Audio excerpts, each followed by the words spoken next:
All right, cool. Everyone, hello. Welcome to another episode 9 of a chill film discussion. Name is still being worked on. I don't think we've ever discussed it behind the scenes, but we might change the name later or we keep it or whatever. But today's film that we are discussing is Grave of the Fireflies. It is a Studio Ghibli film directed by, let me pull it up on my source. By Isao Takahata. Thank you. And it stars two main characters, one of which is Seita, who is, well, I watched the dub version, but I think that he's voiced by, well, it looks like there's two people who he's voiced by J. Robert Spencer in one of the versions, and then Adam Gibbs by another. And then his little sister, Seita's little sister, Setsuko, voiced by Corianne or Emily Neves, depending on the version. And these are the dubs. It's sort of it's an animated war tragedy film, and it basically just follows these two, brother and sister, during World War II as the Allies are bombing Japan near the end of the war, like right before Japan surrenders. And we kind of follow their tragic story. Also, there are going to be spoilers, so if you don't want to be spoiled, you should go watch the film first and then watch this later. But yeah, today we have a special guest again, another special guest. Would you like to introduce yourself? Yeah, so my name is Jeffrey. I am Austin's friend that I knew from college. Yep, it's a reoccurring trend. All of our special guests are our friends, but friends. Yeah. Cool. Okay, so yeah, we can. Celebrity and join. Oh, what's that? Maybe I'll be like a celebrity one day and just like come back and join again. That would be kind of cool. It'd be like retroactive. Like, oh yeah, we had this like really famous person on here. No fame, no shame, right? Anyway, exactly. Cool. So let's just hop right into it. Grave of the Fireflies. How did you guys feel overall about the film? Before we get into any specifics, and compared to other Studio Ghibli films that we watched, if you've watched any, how does this compare? Yeah. Before we start, Patrick, I kind of want to ask the question. So you said you watched dub. Do you prefer dub or sub? Oh my goodness. That's an age-old question. All right. Sub or dub? The question is, do I prefer sub or dub? I think it depends on the dub, really. That's really what it depends on. If the voice acting for the dub is really good, then I prefer dub because I like being able to listen. Because there's I think there's more, since I'm used to English, it's just more of like an inflection difference. I can tell by like the tone or something like that. I'm not as familiar with I think for Japanese it might be a little bit harder for me since I'm not as familiar with the language. But if the dub is bad, like if the dub doesn't really add more to the to the conversation or whatnot, then sub for sure. So it depends for me. That's what not a very controversial answer, I suppose. But yeah, I think it makes sense. Yeah, it makes sense. Sort of in the same boat. Like, there's a lot of things where it's like if you just read off like the bottom, you might miss something. Yes. And I think that's why sometimes that's dub would be good. And of the ones that I've seen, I've only known two that I would say it's great. Like, we had Full Metal Alchemist. We have Samurai Champloo that that works great with dub. But all of the other dubbing efforts, it's been either mediocre or subpar. Sometimes it just doesn't work as well as intended. Mm-hmm. But that's why I'll stick with subs, even though I'll miss some of the things that might happen on screen. At the very least, it's true to what the original voices were intended to be. I agree. I'm kind of of the same mind. I'd like to usually watch subs, at least for any foreign film, and also Japanese anime, because sometimes I feel English dub, cause the lines maybe don't translate as well, some of the jokes, or maybe it's in English it sounds a bit too cheesy, or it doesn't really sound too good when it's in English. I think it's better when it's translated or you see it written instead. Mm-hmm. But I think that's just all personal preference of the language that's being delivered or how it's delivered through the medium. Yeah. But I just wanted to get that out there because I know there is a big debate, especially with the Japanese anime on dub or sub, and I think we both watched it in different languages. Just wanted to put that out there. Yes, this is our first Japanese anime or anime in general that we've watched as a movie. So yeah, that's a good question. Get that out. Get that put But in terms of the movie, so I've never watched this movie before, but I've heard a lot of things about it, and I don't think it disappointed. It definitely was a very tragic film, as everyone has kind of stated, and after watching it, I agree. Like this was a pretty sad and sad film. I don't know if I would say it was devastating, but it was pretty tragic, and it got me a bit emotional at times, especially towards the end. A lot of things happened, and what they kind of showed on the screen, I think really got to me. The themes in the movies, I really do think this is kind of like an anti-war movie, just because of the way it kind of portrayed war and the kind of the effect it has on the civilian population. And the kind of sad thing about it is that this is kind of the end of the war too, right? So it's not even showing the duration of the war. This kind of showed the end of the war, and then kind of the problems are not solved even when the war is over. So I think it kind of shows the effects and kind of like how civilians are affected, and how, and even not just like on the home front, right, but also like when the war comes to them, right, you kind of see like the damage that it's done, and they kind of how much hurt is being done to all these people. And yeah, we see it through the lens of Seita and Setsugo. But I think showing it through the children's kind of having it from a child's perspective, kind of adds to the drama. It kind of adds to the innocence, how it's like that kind of is ruined. But overall, I have to say I think I did enjoy the movie, and I think there's a bit to discuss in terms of like how it was portrayed, not just the themes and the motifs, but also I think animated wise, right? Animation I think is a great medium to showcase some films or some kind of themes, and I think this is it was kind of a good way to have that expressed. So I think there's a lot to pick apart there. Yeah, definitely. Like with war films, I would say like a good portion, maybe like 90%, are usually romanticized in a way. It's like, oh, it's like the courageous people, like the soldiers, like who are courageous, like they step into war, they fight for the country, and they can also be used as propaganda in a sense. But like a lot of like war movies are romanticized. This is one of those like few wartime movies where it's really showing like the from the perspective of the normal population, the people that didn't really have a say in whether or not like we have to go to war. A lot of movies would say like anything like has to do behind like closed doors, like politicians saying, "Oh, we want to wage war," or like the soldiers who are on the battlefield. We just don't see that perspective from like the civilian side.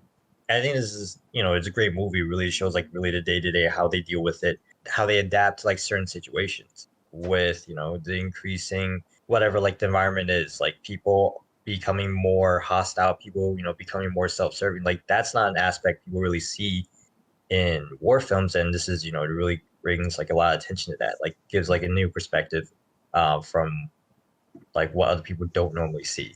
Mm-hmm. Right. Yeah, I think I agree with you guys. I think this is a very unique film. I think it's also unique in the fact that at least from a Western media perspective, we don't really get to see the other side, especially toward the civilians of like, I mean, these are like Japanese civilians, right? So then we're seeing the perspective of like the Axis, right? These are we're so-called the enemies, at least from from our perspective, from the Western perspective. So it's actually pretty interesting to see like, for at least in some form of like, we don't really see in a lot of forms of Western media, sort of like showcasing the perspective of the other side, like what they're suffering as as the war is going on, because it affects both sides, right? So it is a a unique, more of a unique perspective. But yeah, I think overall the film, it doesn't it sort of tells you like in the very beginning like how it's going to end in some sense. Like you can already you already know like the destination. It's so it really is about the journey. And yeah, this journey is sad, for sure. I think I think what I liked about the animation aspect of this film is that there's a lot of like, I think what animation does better than like live action is that it can exaggerate emotions a lot more. And I think one of the emotions that I really appreciated watching exaggerated was innocence, especially through Setsuko, like the little sister. It was a very nice contrast with what was happening around her and what Seita was trying to do to protect her from. So like that, I really appreciated that contrast, and it was very like apparent. Like there was a lot of just like showing, not telling. It kind of reminded me of another film, very unrelated. Well, kind of related, but like very unrelated, and at the same time is like Dunkirk, another wartime film by Christopher Nolan, where it's just about the perspective of these boys who are like traveling around during the World War One, I think, and so like there was a lot of like dialogue in that film. It was mostly just about sound and showing and showcasing like the perspective of these boys. But yeah, that's what it reminded me. Like I got kind of a feel from that, because this is also my first time watching this film as well. I think Jeff, you brought up a good point about like how this film sort of gives us a glimpse of like the normal like civilian life during war, and showcasing how like, you know, everyone's becoming like a little bit more self-centered and more, I guess, conservative with their resources, not willing to necessarily help out. And we sort of see this throughout the film. Do you think that they are necessarily bad people because they were more like self-centered and they wanted to focus on themselves? I mean, I wouldn't say like, I wouldn't say like they are just half and half, in a sense that whatever they had before, they didn't show it as much, probably, and it's only during like the aftermath where it becomes extremely apparent. It's either like it's just part of their nature, or it just turns them in. It could be like on one side, like it exemplifies their innate personality, or in another sense, it just, the aftermath of the war turned them that way. There's some people, I would say, in the case of their distant aunt, she probably exemplified that sort of behavior even before the war, I would say. Because because right after Seita and his little sister like moved in, they were already taking full advantage of them by using their dad, who was in the military, to get, you know, a special treatment, to get extra rations or stuff that normal other people wouldn't be able to get. So they were already in there taking full advantage of that. And even after a while where they couldn't use their dad's connection to get them the stuff they want, they resorted to continuing to use them to, like as much as they could, they had them sell off their mom's stuff to get more rice. It's just, for their aunt, she really exemplified like some of those characteristics, but it's just because of the war that it exemplified it a lot more. Like amplified it, kind of, yeah. Yeah, amplified. Yeah, exactly. But yeah, like I would say, like during the aftermath of the war, just brings out the worst in people, whether or not they had it already or just turned them that way.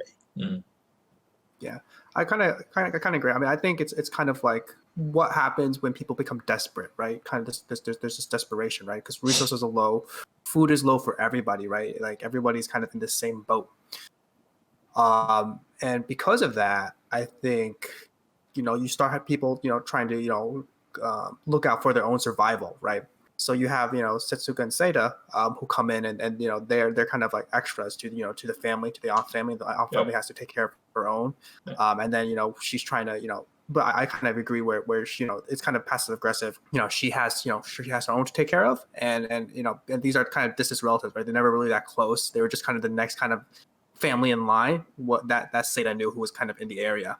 I think in regards to the former, right? He was, when that scene happened, right? You see Seita try to trade food, trade for food, right? And then it came to the point where the farmer's like, you know what, I have nothing else to trade anymore, right? I don't have any, I can't, give anything away. And then when Seita, steals food from him, right? That's a crime in there at that time, because everything was being rationed, right? And the farmer, physically assaults him and beats him up, just because of she's stealing his food. But all that, I think, is all just comes from desperation. But I think it shows how war kind of brings out the worst people, and how and again how that affects the civilian population, right? Because now the civilian no food is coming to the civilian population, and the civilian population, there's kind of like a famine, right? They have to, save food for themselves, and when food gets low, no one can really, spare to take care of everyone, because it's kind of a necessary thing for your own self to survive. And if you part with that, then you part with your own food. So it's kind of a tragic, it's a tragedy of how society kind of falls apart after war, and when war takes up kind of all the resources, and how it kind of affects the prosperity of the rest of the society. I think I agree with you both on the aspect of how war brings up like the worst in people. So I believe that like the people that like Seita and Setsuko were interacting with in terms of like trying to get food from whether that be the aunt, the farmer, the other farmer, I guess. I don't think, and even the doctor, they all kind of like, I don't think they were necessarily all bad people per se. It's just more of like, desperate times call for desperate measures.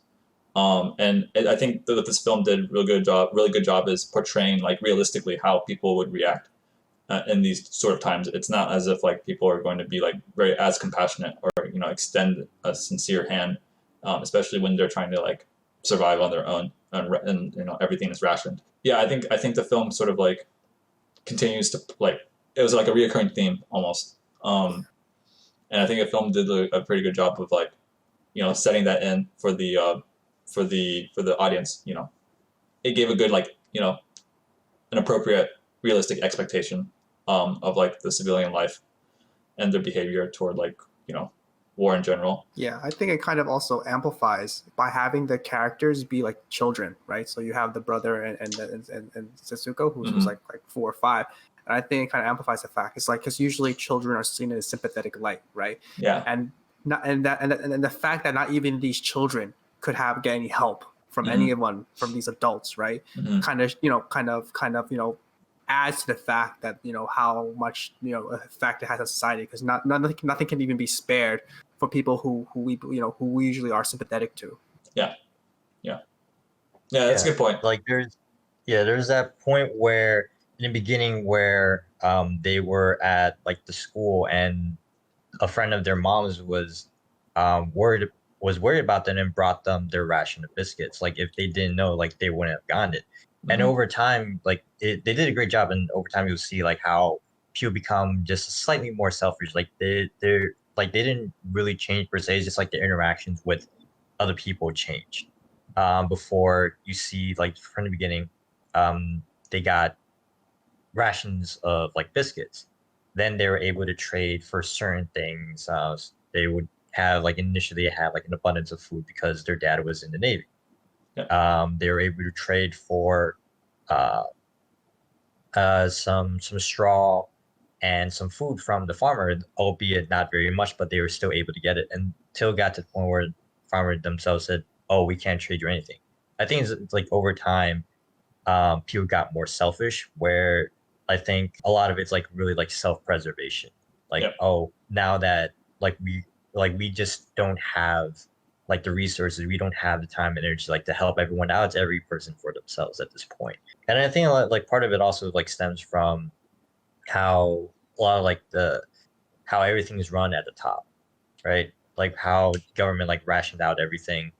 Like decisions from the top really affect like the people, like the civilian population. I think this is like one of those things, like one of those situations where like is whatever like people decide at the top, like the civilian population have no say. It's really up to the civilian population to decide like, oh, what they want to do during this time. And just during like over time, like what they have decided was self-preservation, like keeping food on and resources really for themselves. They can't spare any additional resources. Right. On the topic of character flaws, I do want to point out there is something I mean, this might not be the most popular opinion, but I think Seita. We're going to talk a little bit about Seita. At least I want to talk a little bit about Seita, who's the one of the main characters. He's the older brother of Setsuko. He's the one who sort of takes care of her after their mom dies. Yeah, I want to talk a little bit about Seita because I think there was it leads up to this. There's several factors that caused both of their deaths, and it's not just pinpointed to one. But like, I think a major decision, in my opinion, that led to both of their deaths was when he decided to move out of the aunt's house. Now, it was for good reason. Like, there was reason behind it because the aunt was kind of not a very good person toward them, and you can see that it's very subtle in the very beginning. Like, for instance, in the scene when she's pouring out the food for the family, and he and Setsuko only get like not the rice, but only like the soup part. I don't know if you guys noticed that. Yeah. Like, I thought that was brilliant. I thought that was so well. Like, they didn't have to say anything, but you knew like that. That aunt was very she wasn't really looking out for the best of them. There are a couple of scenes beforehand where she could have done a lot better trying to tell Seita to like, oh yeah, you should like not get angry at them at the very beginning, or maybe there was there is some scenes where like she tried to like tell them, but we don't see it as the audience. But like, I think we're trying to like empathize more with Seita and Setsuko. But the scene where Seita moves out, in my mind, when I watched that, I was like, this is it. This is how they're gonna die. Because I felt like there was no way that they could survive on their own, especially toward in a system where it was like where there's rations, and where like people are going to like not be as like I could like since we already knew since we knew that both of them had died. I mean, maybe Setsuko had like we know for sure Seita had died in the very beginning. Like to me that this point with him leaving the aunt's house was like downhill in terms of like at some point this is not going to work out. Yeah. And so for me at least, I think that was like a huge like I don't know if it was more of like self-centered or maybe it was a pride thing, because there was a scene and also where like the farmer gave him the advice and was like, suck up your pride, go back. You have to live within the system because of the rations, right? Like there's no way that people are going to like the farmer basically told him that like as I think bluntly and nicely as possible, that like people aren't going to like be as generous toward you, especially with this ration system. And yet he still tries to live not without outside the system. And to me, at least, I felt like that was a bit, I don't know if selfish is the right word, but like, I think the pride was maybe involved. Like he didn't think that the ant was going to like, he didn't want the ant like live under the ant's sort of rule or jurisdiction. And I think, I just felt like that was a huge flaw on his part. Like that decision to move out, and especially maybe not initially to move out, but not to go back, was right. Like, I don't know. It felt really bad because Setsuko ended up dying because he was malnourished. Like she just didn't have food.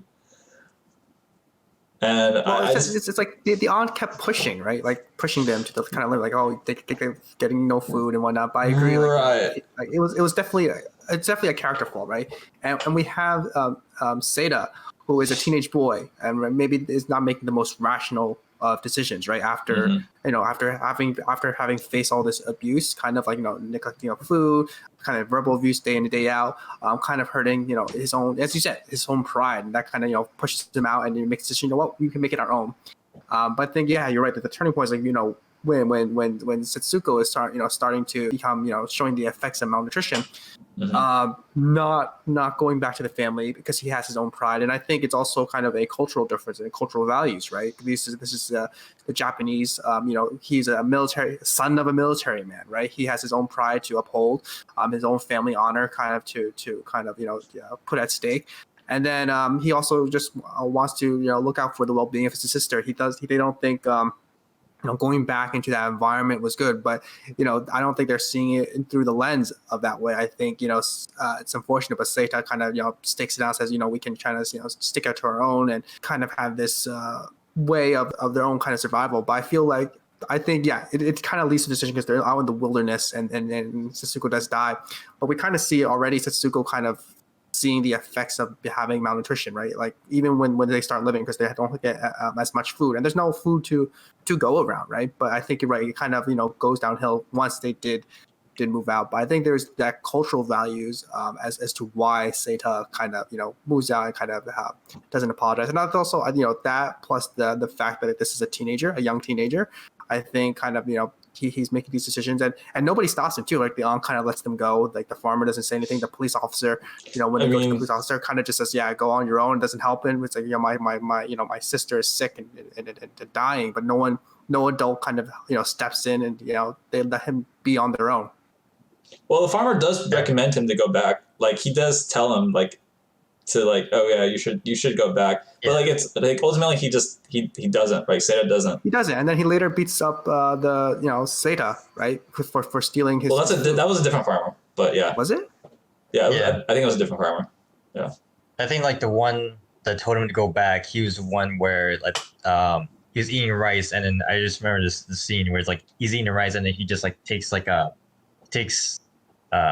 a pot and just pours water like down his throat after he eats rice. I'm like, okay, but yeah, an entirely different farm. But I do agree where that's like pride is like really one of the like Seita's main character flaws. I think I think part of it's like a reflection of Japan, right? Like where like the people of Japan are very prideful, and he's a perfect reflection that, like I also said, like he is the son of a military man. He has like really the pride of like Japan like reflected on him. So so that I agreed like that was the main like him leaving like the house was like the main turning point. But I think like we see sort of like the really like what builds up to that. Like part of it, yes, it is really his pride that led to that point in the story. You can see it based off his interactions with with his aunt even beforehand. And I think one of those things that could have a lot, like saved him and his sister not only after like the fact that they left and they could have gone back, swallowed his pride, even beforehand, what he could have done, even after the I guess like the steel work, like the steel factory, like was shut down, and the school was gone too. What he could have done instead of spending time, like because most of the time I could see it from the aunt's perspective where he's just around the house spending time with his sister, maybe reading some magazine, and she chastised him for not going out and finding work, which he probably should have done in order to like really like provide for his sister, because at that point they still had a roof over their head, right? So what he could have done, even if the aunt was giving them less food, he could have just swallowed his pride, found work, and could have stayed alive just for a little longer. Might have turned out differently. Right. And maybe the aunt would have like, even though she isn't necessarily like by any means like a great character or a good character, like she could have had a perspective change, like become a little bit more like, oh, he's like he's trying, so maybe I should like I don't know, not chastise him or something, because. I mean, part of it could have been like at some point, like he would have continued to be chastised regardless. Like it could have been like that. Her character was just that, but like exactly like their interactions with each other, like it wasn't the greatest, right? And because they had really conflicting, like I wouldn't say like super conflicting personalities, but they went against each other. Because his pride wouldn't allow him to have that. If he had swallowed his pride, taken it, found work.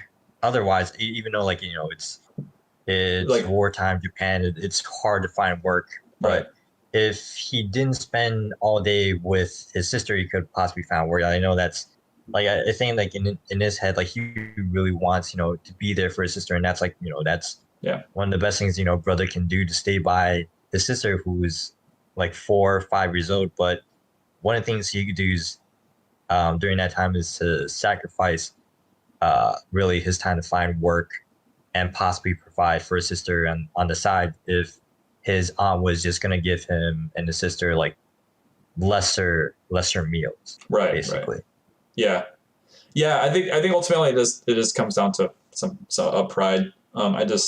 It made me a little upset near the end, just like at seeing Setsuko's death, and I was like going back and I was thinking like, man, what are the things that led to? I mean, like I said, it's not the consequences of his decision, right? It kind of just it is consequences of his decision. It is a consequence of his decision. This led to this, right? Like this, it's his one character flaw, and it was a tragedies are built around character flaws, right? And this his pride was his character flaw, and it kind of showed like because of that he stuck to his guns, and we saw what happens when he did that in a society that kind of is already to the brink of falling apart. So.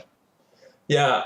I think one of those things where like it juxtaposed like when people are at the beach, like they said they had ration off salt and soy sauce. Like there were these people that are trying to get sea salt from the beach. Mm-hmm. I think like it juxtaposes really when him and his sister went out instead of working, trying to get by, they went out to play. But I don't fault him in that sense where Setsuko already lost like so much, right? And Seita really wanted to provide that no one would see that companionship as a big brother should. Yeah. It's tough. It's tough for him to make certain decision, but but the consequences of his decision bear with them until at the end of the movie. But yeah. It's just tough. Like this is what happens during wartime. Like he could go out, work hard, swallow his pride, do all those things. But if he had done that, he wouldn't have been there for his sister at times. Like he wouldn't have spent time with her. He would have left her alone for a lot of times. I think at one point during the story where he said he's gonna go out, he's gonna get food, get money, get food. And his little sister just pleads with him, like, "Oh, don't leave me, just stay with me."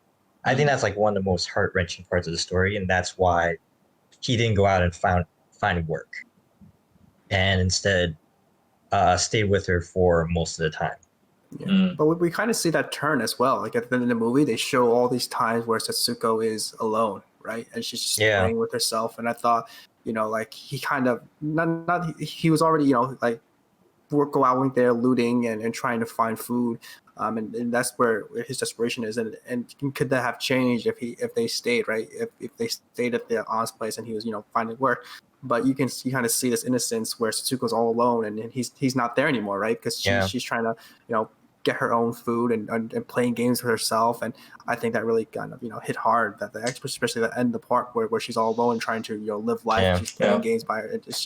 It's really sad and heartbreaking. But I think we talk about like how he could have gone out and didn't want to leave his sister, but at the end we show how it kind of led to that anyway. Because he was trying to find and provide. So yeah. Before he spent like you said, like he was spending time with his sister beforehand. But even at the very least, if he went out, try to find work, like instead of like if he had hustled in the beginning instead of hustling in the end, it might not have turned out that way. If he had hustled in the beginning, sure, like she wouldn't have her brother. It would be the aunt that would be looking over her. At least there's someone looking over her. Now they had left, it was only really those two to fend for themselves. And then after that, that's when like they still try to have fun at times. Like they still show like some happy moments, but like you said, like when Setsuko was left to fend for herself, like she was alone. A lot of times when he's out hustling, out trying to do what he can, try trading clothes, try to loot from others. Mm-hmm. It might not have gone to that, like where if he had thought about like swallowed his pride, thought about like the consequences of his actions, it might not have gone that way. But like I said, like it turned out like where he in the end, like he did leave her alone for a long time, and that was like one like the saddest parts about like the movie. For sure, like at the end, like with Setsuko's death, right before that scene where we guys describing where what she does, we see what she does as Seita's gone is I think probably one of the saddest moments I think overall. Very devastating. Yeah. Yeah. Very sad. I would be before I move on to a different part that I want to talk about in terms of like the symbolism of this film. But I actually was curious about. I would kind of, it would be kind of neat. Would have been a little bit neat, or maybe just to satiate my curiosity, to see what Seita was up to between Setsuko's death and his death. I mean, it's probably just like he was just wandering around the city maybe looking for food, begging for food, and no one gave it to him, and then he ended up dying from malnourishment as well. But yeah, I mean, a lot of what he did was for Setsuko. So when Setsuko died, I wonder if that also kind of like, I'm sure it impacted him negatively and mentally because his whole family's dead. Like he found out his dad probably is dead because the Navy had been sunk, and then like of course his little sister had just died, so he probably was in a really tough spot mentally and physically. And so it's probably pretty natural for him to like end up like it's definitely not surprising that he ended up dying. But I'm curious like to see like maybe in this little bit of time like how he sort of coped with life. Would have been, I don't think the movie needed it, but I just at a personal level, like I would be curious to see. I wonder how quick, right? Because the movie opens in September of 1945, and the last day of the war was like in August. So there wasn't much time. So I think Setsuko kind of died, and then he just was wandering around the train station, and then he dies. So there wasn't, he never returned back to the shelter. He just wanders away. I think there's a very short time frame where what happened. There wasn't much. I think it was kind of implied that he was just wandering around, lost, has nothing else to do. And he just dies of starvation. The fate of his sister, the same fate as his sister. Because the opening line in the movie was like he died September 21st, 1945. So I think I don't know, like this is like towards the like when his sister dies. It looks like it was towards the end of the summer. I think like you can tell like there's a scene where like the Firefly dies. Not only I think it's like the symbolic in like Fireflies are like souls, like they're very fleeting, but also it was also like the end of the summer. Where they couldn't survive any longer. So I think the period of when his sister died and when he finally passed away, it was like a very short period in between. But I think for him, he lived on for his sister and hopefully live on hoping his dad would come back. But having lost basically his entire family, I think at that point he had nothing left for because he hustled mainly for his little sister to keep her alive. And I think after she was gone, like he didn't have anything else to live for, and so he passed away. I'm guessing he passed away shortly. He just wandered. I'm just gonna guess like he probably wandered around. I think like one of the things that struck me was when he was burning when he was like he had his sister in like the casket and burned the casket. He stayed by that casket the whole day. Like from morning till night before it became ashes.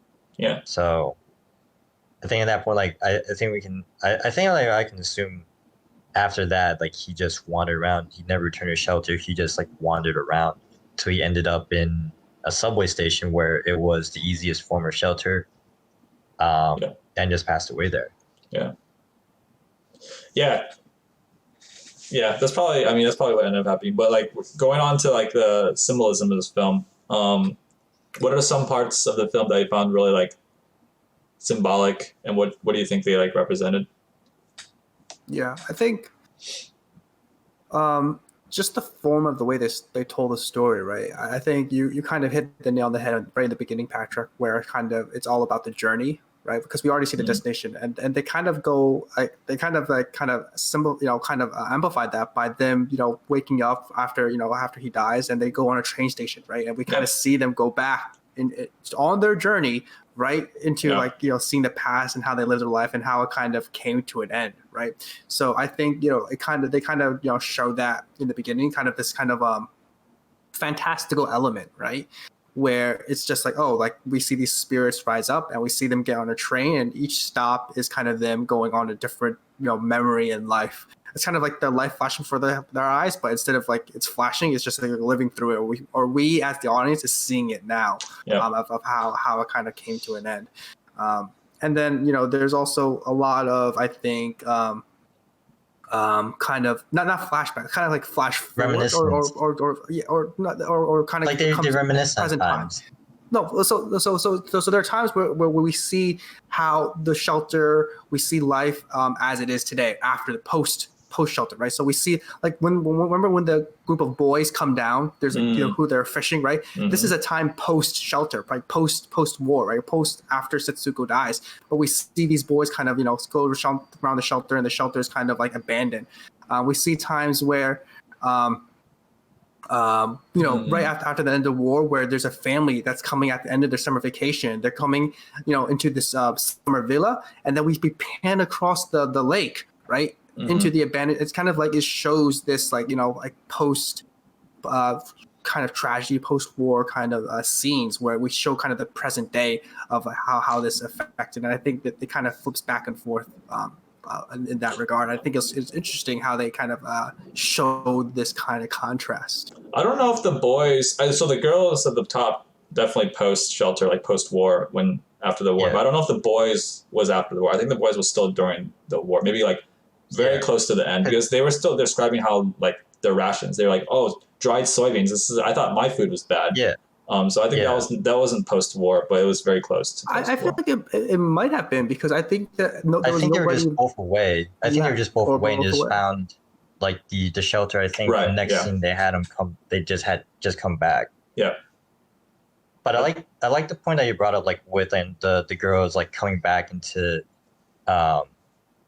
like their villa, like their summer home, like the really nice place. Because I think like it's not just them, but I think like it's a common recurring theme was like there's like a lot of comparisons of really the plight of like normal civilians and like other people, or just like comparisons between like there's like Setsuko's and Seita's like situation compared to other people. There's a lot of times where Seita and Setsuko will pass by, and there will be someone who's like with their mom, right? Like oh come along or whatever, like dad's waiting for home or something. Like it's always like the comparisons of family, like every time like they'll have like they'll hustle, they'll do their thing, and then there's always like an interaction between like people who still have their moms, who still have their dads, like who are almost unaffected. Well, I wouldn't say almost unaffected, but like they didn't experience the type of loss that they had, where they still had their moms, and the girls, they still had their villas, they still had their luxuries. Like I think and because they don't interact with each other, it's one of those things where you don't look at really the suffering of like the people below you. You only care about yourself. I think it ties back to like people only really caring about themselves at that point. It's like, oh, I have my own personal problem. Everyone else's problems is not is not my concern. Right. And then, go ahead, Patrick. Yeah. So I think like another part of the film that was really symbolic was like the Fireflies. I mean, the whole film. I was going to bring that up too. I mean, the title of the film is called Grave of the Fireflies. And I think, Jeff, you mentioned a little bit before about how the Fireflies are very, like, they represent souls of those past, maybe, perhaps. And I think one of the things that was very touching in the sense of how they portrayed Fireflies in relation to the Seita and Setsuko is that how life is so fleeting.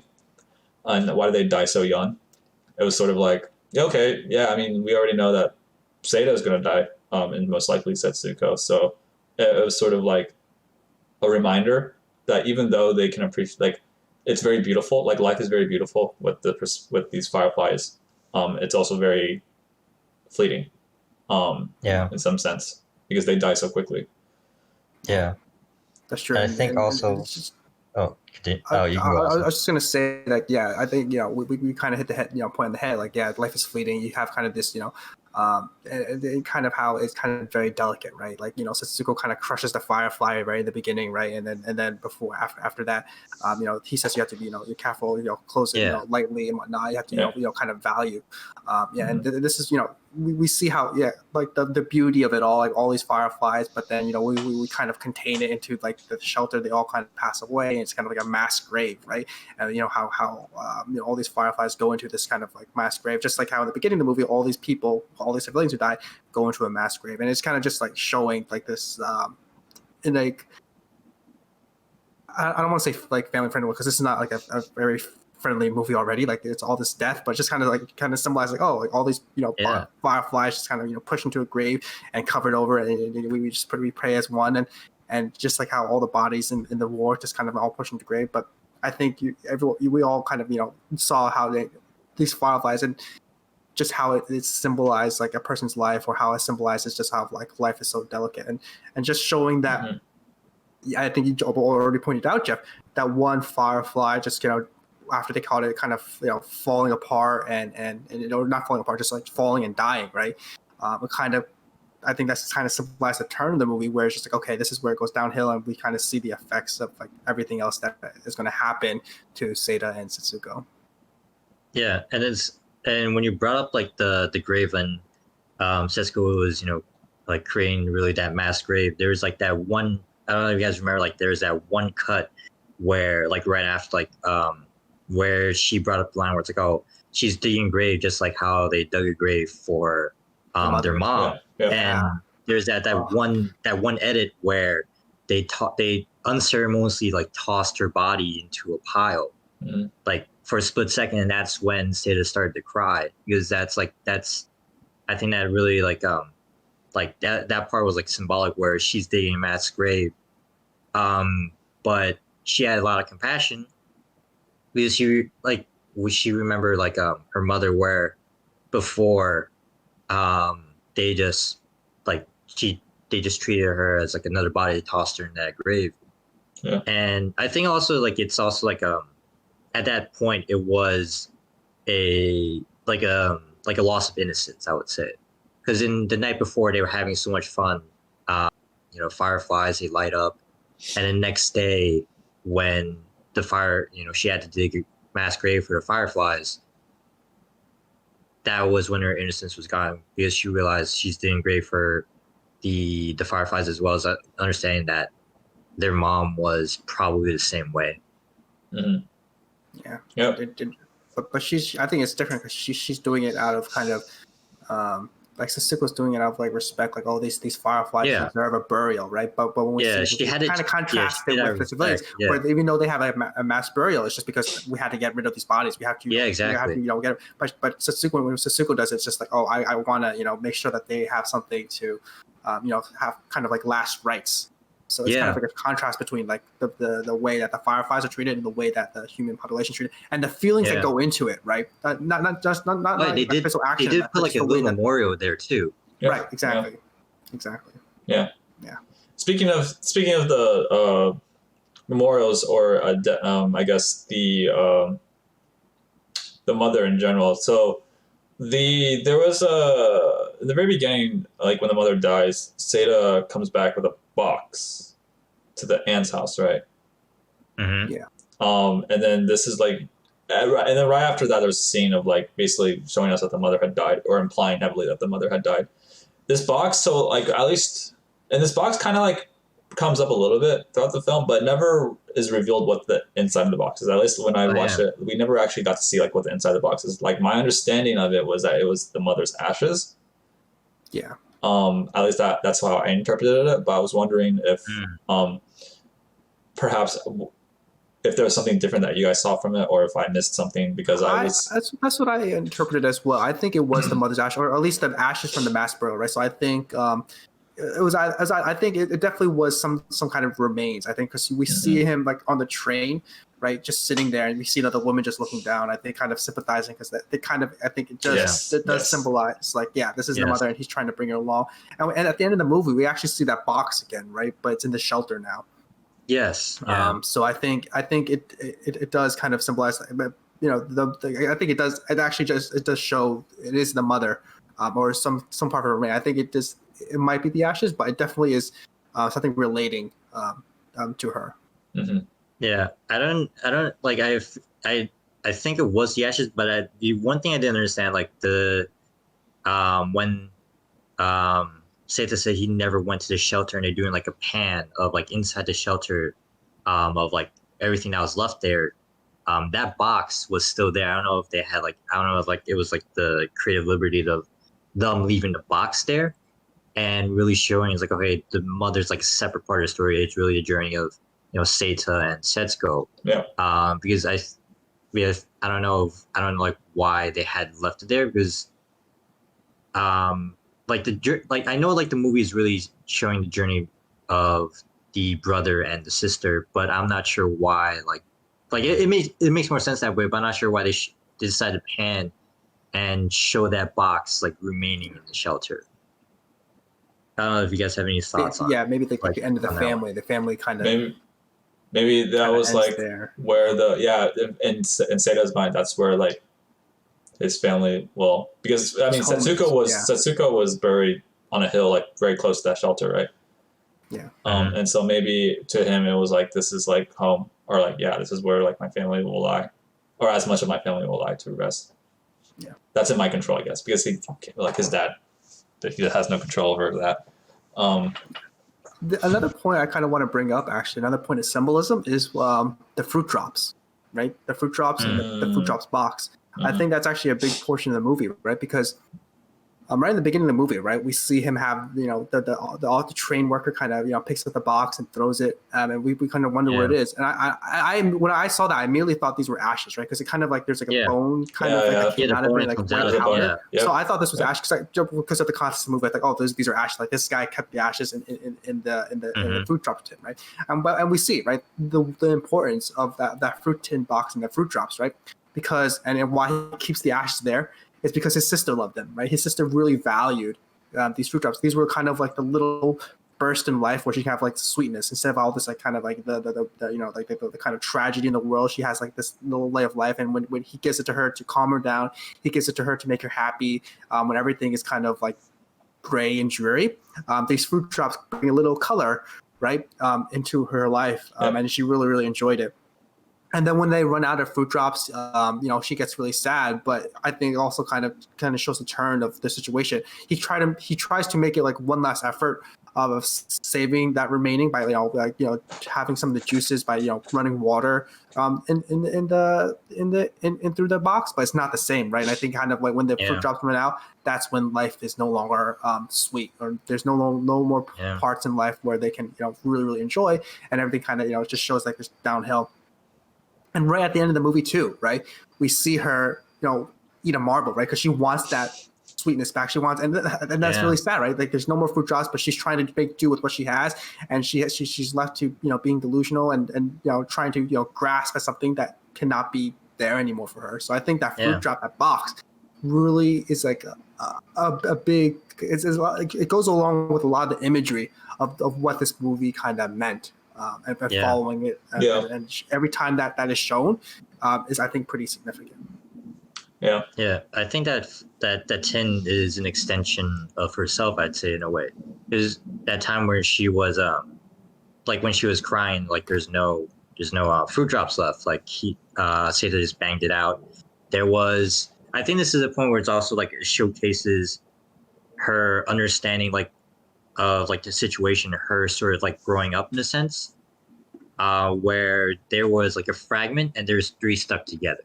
She understands that if she took the fragments, she wants to still like she wants to enjoy the sweetness for as long as possible, even though there's the option of like if she can have three at once or she can have that fragment. She wants to, like you said, she wants to savor like the sweetness in life. So that's why she took the fragments, like to enjoy, now, and she put the three that are stuck together back into the box. Like I think like the fruit drops is like symbolize like the sweetness that was left in her life. And even though and towards the end too, like even though like the watermelon was sweet,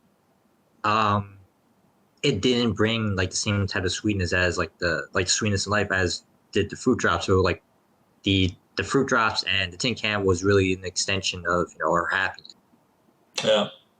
Yeah, I mean, I interpreted the fruit drops as like her life source essentially.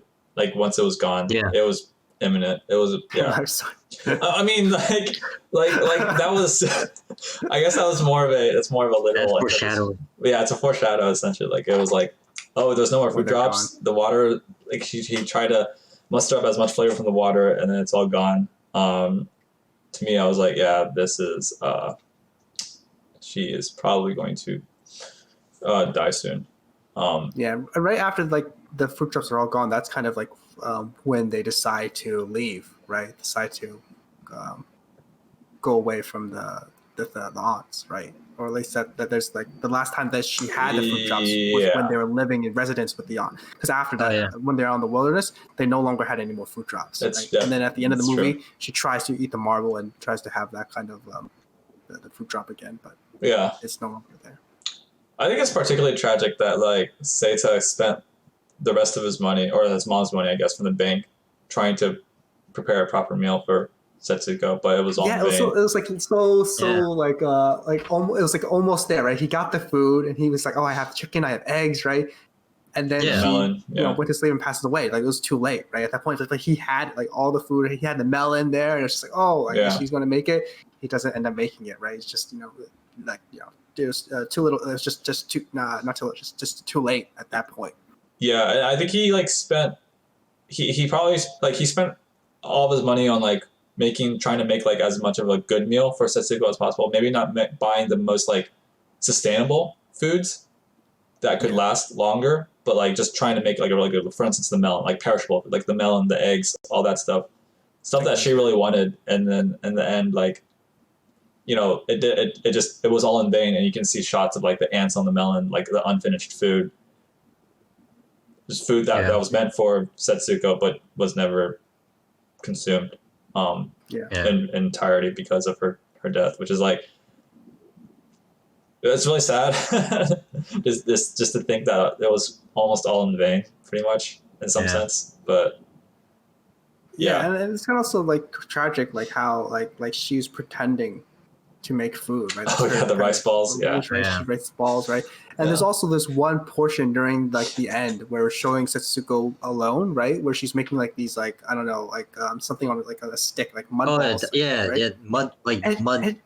Mud balls. Yeah, and she goes to eat it, right? She actually eats one. No, she's hungry, right? We kind of see that. It's just so tragic, right? To see her have to suffer in that way and go and just like she's so hungry. And I think you brought it up before, like that the scenes at the end, those were like I think those were her moments, like spending time by herself when Seita wasn't there. So there's her, like he wasn't looking after her as as he wanted, where she did have fun. She had she ran around with the blankets running around. But like it's sad in the sense like this is like like Seita wasn't there, like to like this. Those were the moments where she was alone. This is how she passed time, and she was happy in a sense, like it was like they framed as nostalgia, like oh this is the aftermath, like the swing is broken, and then we go back to like when she was still playing on the swing and everything, but because like she wasn't looked after, she had she was alone. She ate one of those like mud balls. Like it was sad. Like this is what I think like this like really brings home the message. Like this is what war does to people. Yeah. I mean, I think we touched on like essentially like all the symbolism that I could think of from the film, at least the more apparent ones. I'm trying to think if there's like any more. I mean, we got the Fireflies, the fruit drops. I think those two are the biggest.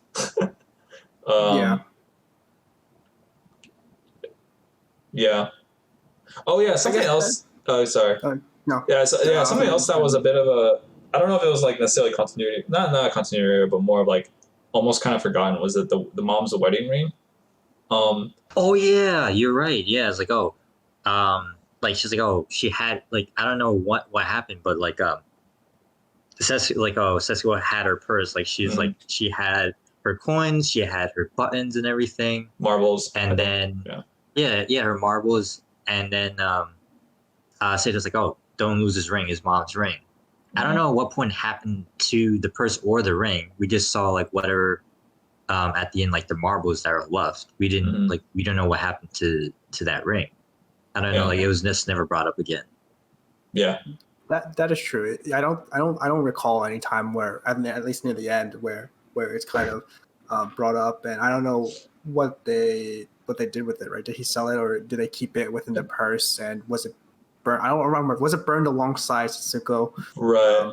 But I think it kind of shows how like I'm not too sure. I don't know if it really symbolized, but it kind of like it can be maybe interpreted as kind of like sentimentality, right? These like, it's an object that has a lot of sentimental value, but then like as they go on in life and get more desperate, the kind of value of the these objects like the mother's kimono and the ring kind of loses value, right? Because now they're only really focused on getting food and being with each other.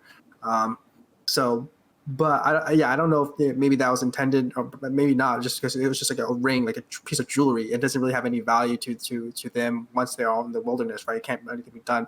But you're right. They don't really show what happened to that ring, especially after they made a kind of a, there was a scene that kind of says, yeah, don't lose this ring. It's really important. It felt like it was going to be important. Yeah. Yeah. But yeah, maybe, like, I remember, like during like the, sorry. No, like, I remember like during the casket, they didn't like. I don't think like they had the ring. They had her doll, and he was gonna put like the gumdrop tin in there before he realizes it's important. Yeah. I think there was maybe a scene in between where like when they're in the bomb shelter, like Setsuko might have been playing around with it.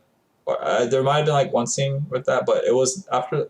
If that was there, after that at least it was never brought up again. In addition to like the box or the ashes. I mean, there was a pan to showcase that it was still in the shelter, but other than that, it was almost as if after the flashback with when Setsuko's burying the fireflies in the grave, and then we see that from Seita's perspective. They dumped her body into the to like burn with the other bodies. After that, the mother really wasn't mentioned, I think, or brought up. So, I mean, I guess they had more important things to deal with. I'm going back into the film, and I actually see that he does bury the brooch, the purse. Okay, so I just remember the doll. Yeah, but the doll was there, but I think it's the moment where he puts the person. But I think we don't actually see the ring, right? But the ring is probably in the purse, most likely. Probably. To not lose it. I think like they place a lot of importance in like they place a lot of emphasis on like the little sister as opposed to mom, because the mom like she was thrown into the mass grave unceremoniously, but with the little sister like he prepared everything. She got the charcoal, burial, he had the casket, ashes. Maybe. I mean, maybe the ring. So I'm thinking about it a bit more, but maybe the ring was symbolic of like Setsuko's innocence in a way, because Seita gave it to her to say like, oh, keep on it until mom comes back or something, implying that like because Seita wanted to protect Setsuko from the truth, and after Setsuko realized, because when she was digging the grave or putting the fireflies in the graves, Setsuko revealed to Seita that like the aunt had told her that the mom died. So after that point, the ring lost its value because it was basically like Setsuko's innocence, in a sense, or at least Seita's like his protection in a sense, Oh yeah, that's true. Yeah, it could be the protection, because initially I interpreted it as like the firefly is like dying was the loss of innocence. Like she was still innocent the day prior, and then after they died, she had lost her innocence. But you do bring up a good point where like the ring was sort of that protection, but after she realized, her mom has died, that ring lost its value. before it had like places level like such an importance, like, oh, don't lose that ring, it's mom's. You can return to her when she comes back, but because she knows he's not coming back, that ring doesn't hold that same weight anymore, and that's why why it doesn't show up anymore. It just only it was just shown that one, like the last time it was shown is when he gave it to her. Right. When their hope was that the mom would come back, or you're right. I think you're right that it definitely does. Yeah, it kind of loses all value, right? Like before, like after one of the mothers, has passed away. So and I was like, I want to go a step deeper, where like the ring normally is like it can be it has like a lot of value. It can be exchanged for money, but it's not one of the things that's most valued in the movie. Most like I think one of the things that they're trying, like the movie's trying to tell is like, you should really value the lives of people. I think that's like really one of like the messages of like the story. That like the material, whatever you have, isn't so important as each other. Yeah, that's true. Or even just like food in general, because like when desperate times call for desperate measures, material aren't valued as much, since like your needs become more basic. In general, and it's about survival. You could. You can consume it, but it won't be much benefit. Yeah. Same as the marble. Same as the marble, exactly. But yeah. Like, I think overall, how would you guys compare this to like other Studio Ghibli films that you've watched? I don't know if you guys have. I mean, Austin, I know you've seen other Ghibli films, but Jeff, I don't know if you've seen others. I've probably not seen like maybe two. Two total, like, two including this one, or two other than this one? No, I've seen this before. Like, I've seen Grave of Fireflies back when I was like 9 years old, but I forgot. I forgot about it. So like I didn't like. I just remember like not affecting me at the time, because at 9 years old I didn't understand. I just know it was supposed to be sad. Like, it's sad seeing like siblings who were there for each other die. But after learning, like maturing more, than seeing this through the lens of someone like, I don't know, like, I would consider myself an adult, like seeing this through the lens of an adult, like it hits, like you see things like a little bit more clearly. You see like the small nuances and it it affected me a lot more than I did when I was 9 years old. But in terms of watching this, like comparing it to other studio, is it Ghibli or Ghibli? I never really. I pronounce it Ghibli, but same. Okay. I've been told Ghibli. You're outvoted, Austin. It's Ghibli. I'm just kidding. You can pronounce it whatever, as long as we understand it. Doesn't matter. No, I actually pronounce it Ghibli as well, but I've been told Ghibli, and I'm like, I don't know. Okay. The eternal struggle of like GIF and GIF. It's GIF. Right. There's probably proper pronunciation, and I just gotta find out whoever is the owner of the studio to say it. But anyway, compared to the other films from the same studio, right? I think this one definitely hits differently, right? It's like, I think usually the other studio, Ghibli films are from like Hayao Miyazaki, right? Those are the big ones, like the big heavy hitters, and those are all really good storytelling, right? But at the same time, those stories are more fantastical, right? Kind of fantasy elements, and kind of like unreal, and kind of has magic in it, or some sort that takes you away from reality, right? It does hit deep, right? Those stories do hit deep, and they have very good messagings and themes. But I think this one is just a lot more grounded, right? Based in kind of reality. There's some spiritual moments to it, but at the same time, like, the story is kind of like real, right? It shows us a post world or the final days of World War II, and the effects of that. And the story is kind of like dark, and it goes about famine and just death and whatnot. And I think it covers a topic that the usual movies that the Studio Ghibli doesn't really handle. So I think this is one of their darker films comparatively, and it's different, right? I mean, it's still good, but I think it's just different from what what I've been exposed to previously. Right, I've been exposed to movies that have been, again, that's just fantastical element. It has kind of a more of a feel good story, or a story that you can relate to, or a story that is engaging. But this story, while it is again engaging, but it's just sadder, different. You kind of see it in a way that's a lot darker than what we're used to, than what I'm used to. Yeah. The studio. Sure. Because Studio Ghibli, like the really the face of like Studio Ghibli is Hayao Miyazaki. Like a lot of his movies, come to the forefront. And I think like a lot of it is because like his, like also as you said, like his movies are more fantastical. Like they're more. I would say like if I had to because like they're really two primary filmmakers at Ghibli is like Isao Takahata and Hayao Miyazaki, but Hayao Miyazaki gets way more acclaim for his movies because I feel like his movies are way more dynamic. Like whether or not it's a lot of its fluidity and how the story moves.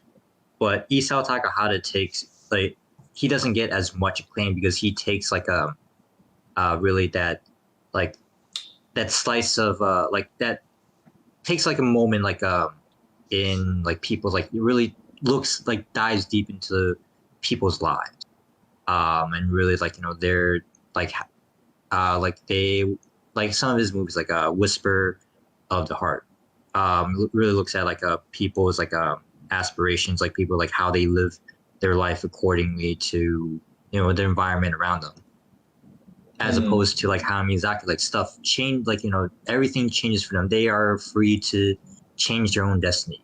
But Isao Takahata's movies are of the mind where people don't have much of a say in changing their environment. They have to adapt to the environment. So I think that's why this is one of those movies that hits harder, because they really can't change. It is really tough to change their circumstances.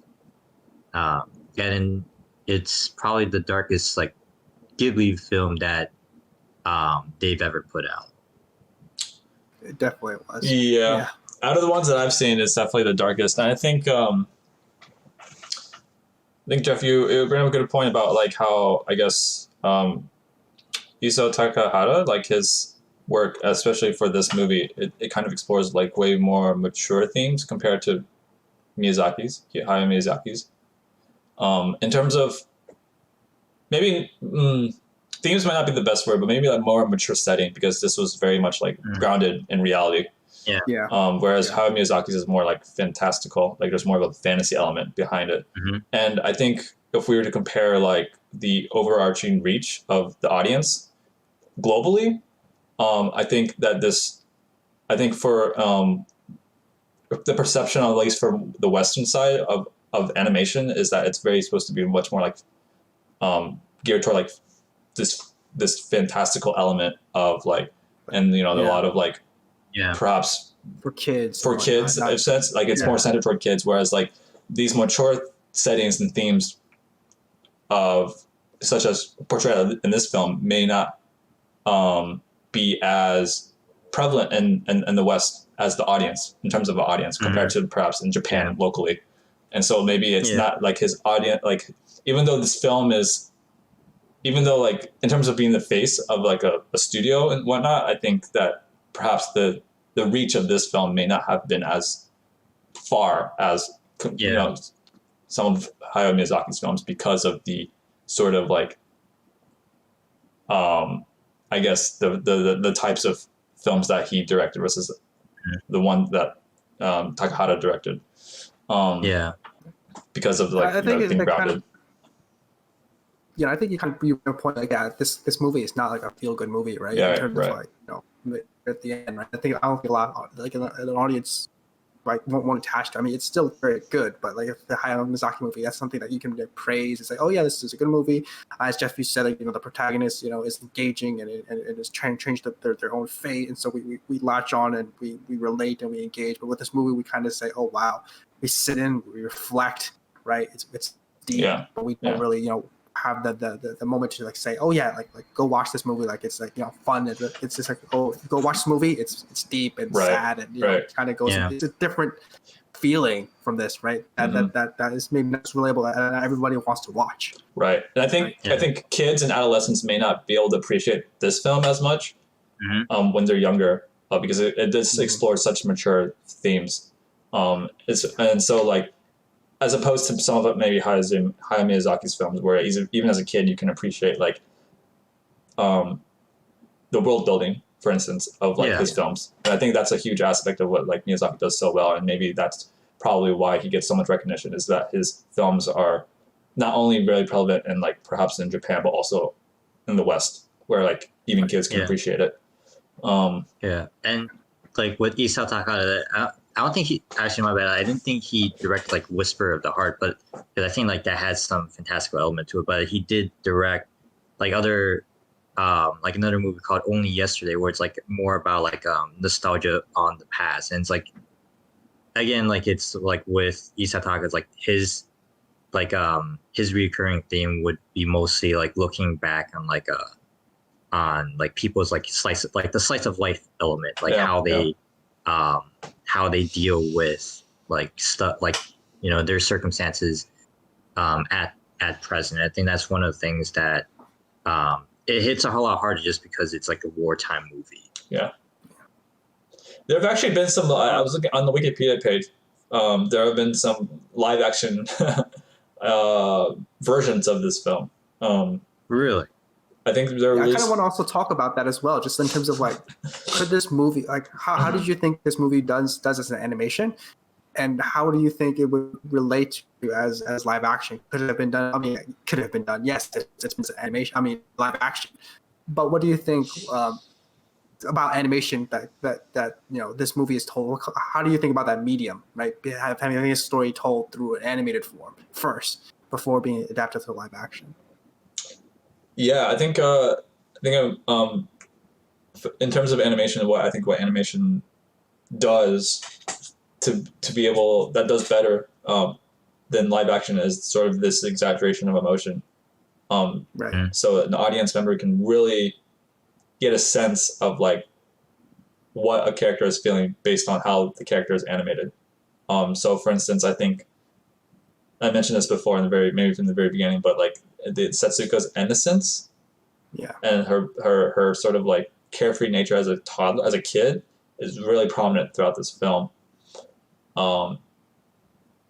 And so I think the animation side does it really well, and I think it helps sets a precedence for live action to sort of like be able to like provide like, oh, here are the emotions like kind of like laid out for you that you want to like portray. So I think the animation being before the live action is like almost natural in a sense because the live action can use it as a blueprint to sort of like better portray its characters. Yeah, because and like with animation, there's only like there's certain things that you can do in animation that you can't do in live action. Yeah, and like you said, like this sets like the blueprint because like if you didn't have like a blueprint, if you didn't have like what to expect, like, if you wanted to adapt this to live action, it would have been difficult to really portray like the dynamic between brother and sister, like the environment around them, like the juxtaposition of like people interacting. Because I think in one sense, like where the animation like holds more weight over live action is the different edits and the different cuts that they have. Like if we had done this at live action, we would have just focused on the brother and sister at times, and we wouldn't have like those subtle comparisons, those subtle nods where it's like where maybe we might see subtle actions taken by the characters. Because it's more exemplified in animation than I believe it could be. I believe in animation that like it could be done like way better. Like it's more focused than it would be in live action. No, I agree with all that sentiment, and I think Patrick, as you said before, like how Setsuko's innocence is kind of portrayed is greatly it's shown a lot more deeply through an animated form, right? I think if we did that in live action, and I haven't seen the other live action adaptations of this movie, but I think being able, like having a live action, like having a child actor, right, can be very difficult to work with, or having to display that emotion be very, very difficult for a child actor to do, right? And I think within this movie, we're able to see, Setsuko, showing her how she's innocent and show how she's having fun or sad, and be able to, show that in a way that's not like, it doesn't take you out of reality, like when you see a child actor, right? I think that's the one way that this, anime form pushes, right? Like it kind of advances the storytelling. And I also agree, it's also about the voice acting too, right? Like when I watched the sub version, right? Seeing Setsuko, having fun. It sounds like she's just a kid, right? And she's just having fun. It's like a natural kid who's going about, or a natural kid who's devastated or frustrated, right? We'll just have that voice inflection through voice acting, instead of having, the child actor having to do both at the same time when they may not have that skill. Now, I haven't seen the live action, so I can't really say to that, but I think in this animated form, compared to what I've seen from child actors in the past, it's very hard to get them to act in this way, or without aging them up, right? This is a 4 or 5-year-old that we can see, act, in a world that is, devastating to them, and having it, portrayed kind of realistically, or a way that doesn't take me out of the whole storytelling itself. And I think another thing that I want to point out is that with animation, you kind of associate with beauty or something like a fluidity and whatnot.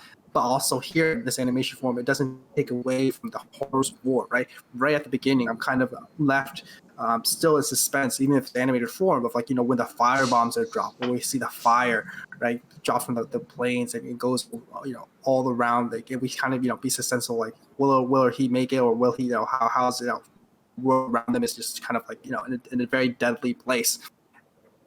And then we, having that animated, I think it's just, just kind of hits differently, and still hits, still shows the horrors of war, even though it's animated, right? It doesn't kind of take it away. Like, we still see it, like even death and destruction and injury, right? We see that in an animated form. It's able to portray it, and we're still able to, at least for me, I'm still able to feel, the horrors of war, and it doesn't have to be shown in a live action format.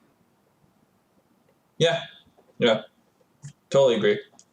I think the thing about live action that can be, I think live action can do better than animation in some senses. Like, well, of course, it's like directly relatable, right? Because it's like human to human, right? You can probably see that there's no like medium that needs to be sort of like overcome, I guess, in terms of interpretation.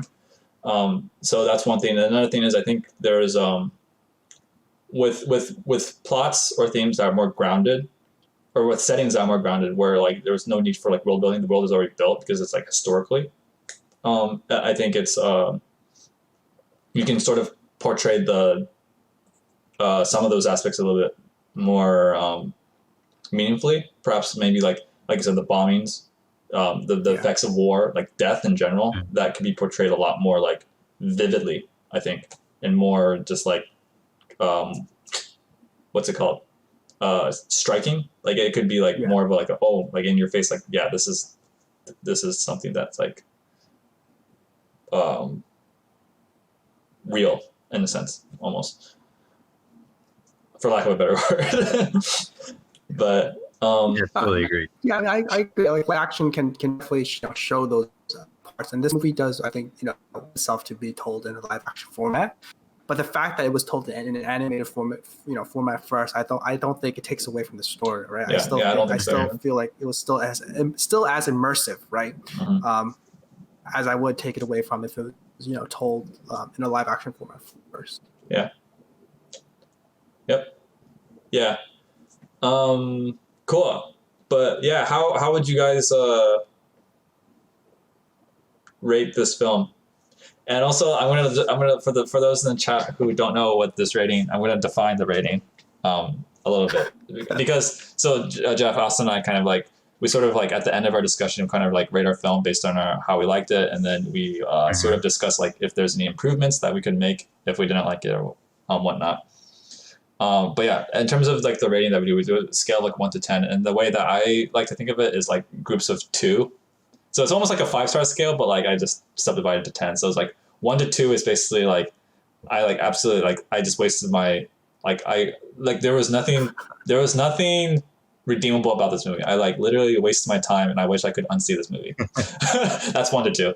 3 to 4 is like there was something there. It's still like a waste of time. Like you overall didn't like it. It's still like almost like a waste of time. But like there were some aspects that you did enjoy, but overall you still like didn't think that it was a good movie.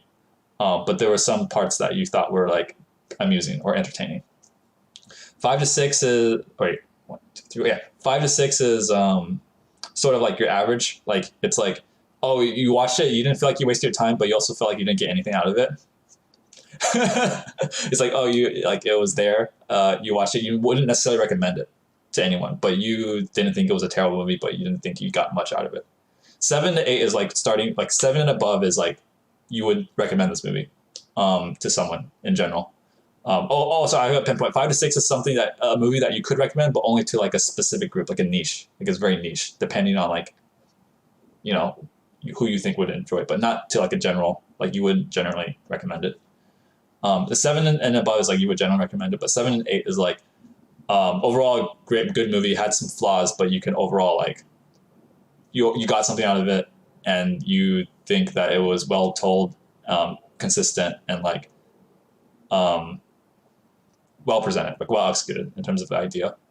And then 9 to 10 is like it's like you basically can't find a flaw with the movie. Like you like if you went back in the movie and you try to figure out like where I could improve in, there's like very little to none that you think that you could improve on this movie. And that was basically just like for what it was doing, it did it as well as possible.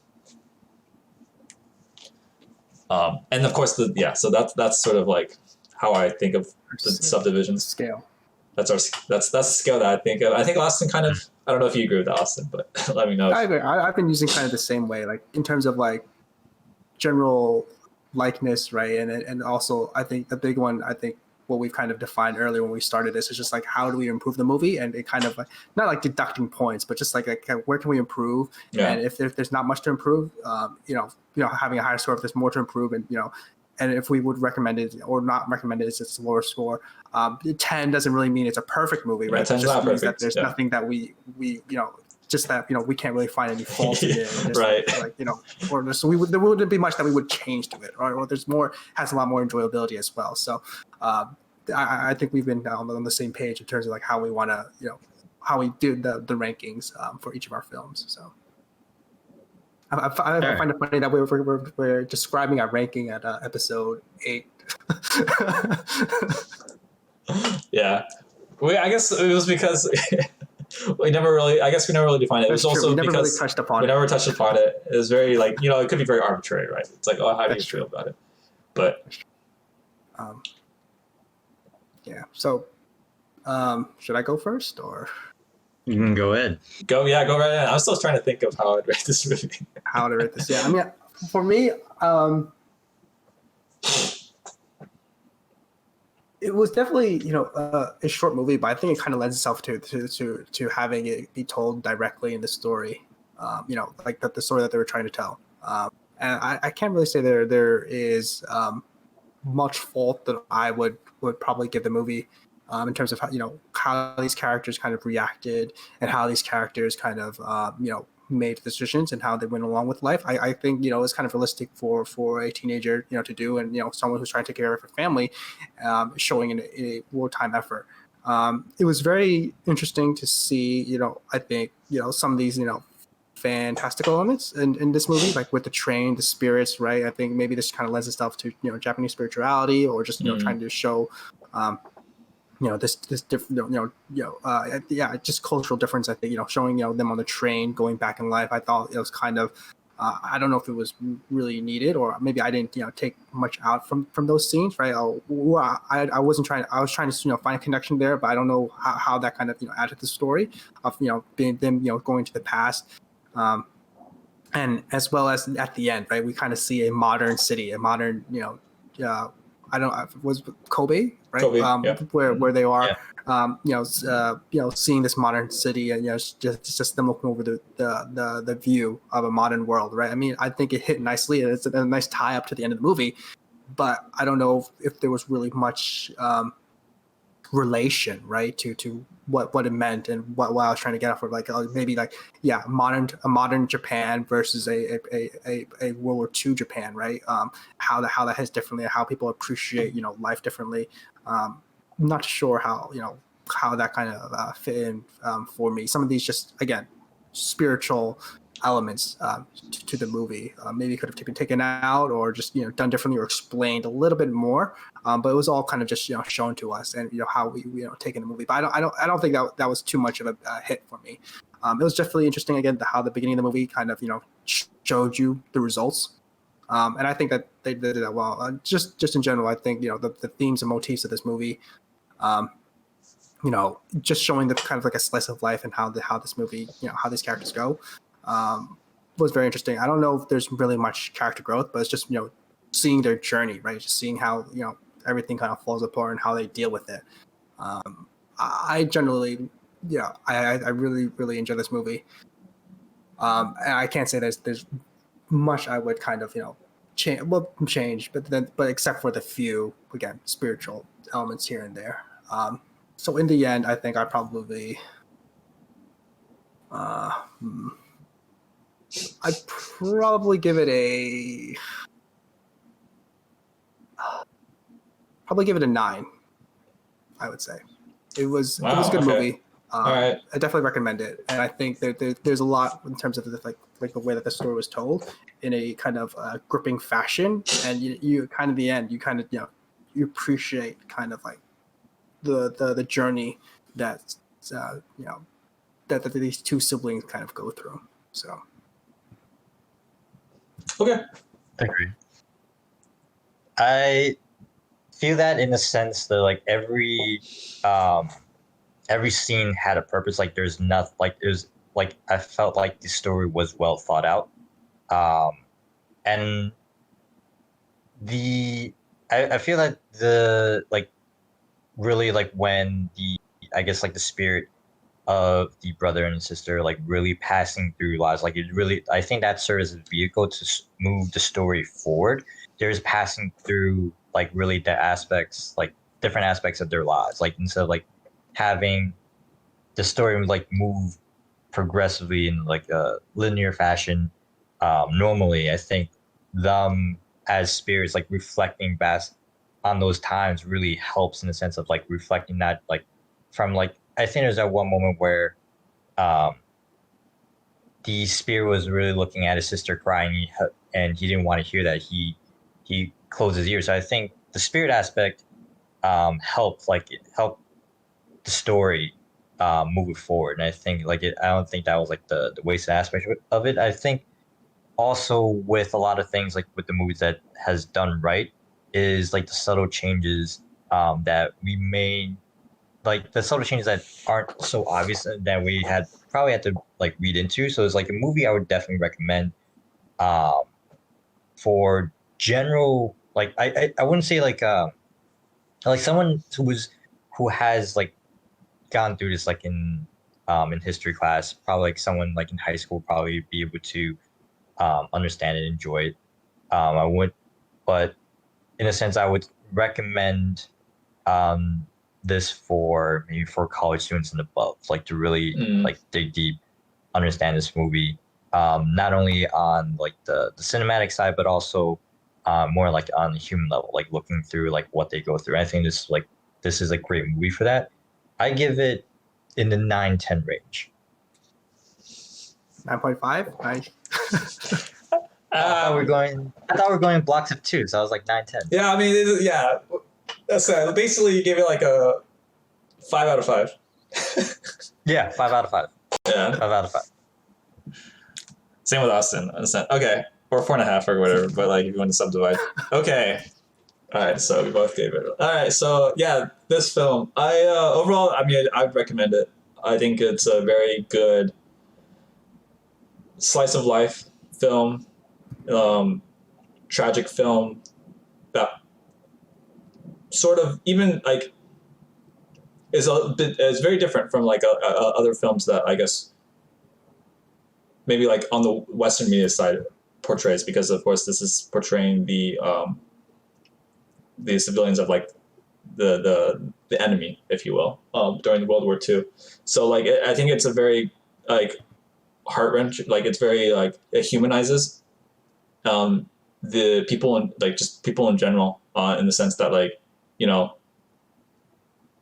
war affects like, regardless of whether or not what side of the war you're on, it still affects you as civilians. And so like I think in that aspect, I think it does a very good job of like humanizing, and showing off this like tragic side of humanity. So yeah, in that aspect, I would definitely recommend it. But the things I didn't necessarily, I mean, the things I would improve on the film, in general, I think I kind of wish there was more hinting or more a little bit more obvious of a aspect of like showcasing like the mother's possessions, because it seemed like at the time it wasn't very obvious. Like they introduced like the box with the ashes, the ring, and then in the end it kind of got sidelined. And like maybe, I mean, with a little bit more thought and discussion, it kind of like there was an interpretation behind that. But and at least when I watched it just didn't feel like it was like there was a lot of like setup for that, but then there was just not a lot of like continuation for those small devices. And that's like a bit of like a small issue I had with the film in some regard. I kind of wish there was more commemoration, because I mean it is ultimately between the brother and sister, but I mean the premise of the film sets up that it was like family was very important. Like, I mean, the dad, of course, was off to war, so like he wasn't going to be seen, but the mother was in the first frame, and then the whole situation of the brother and sister gets set up because of the mother's death. That's like the precursor to all this, all these issues. And like I kind of wish there was more commemoration for the mother in a sense, or just like a little bit more. That's the point of the movie, right? Like just shows like, you know, there was no time to commemorate her, right? It's just like she was, you know, put into mass burial because of the way that the war was, and there's so many bodies, you can't appreciate every single person, and it just shows how, you know, a teenage boy kind of went through life that way. Yeah, I agree, but I wish there was more of like a more of like a,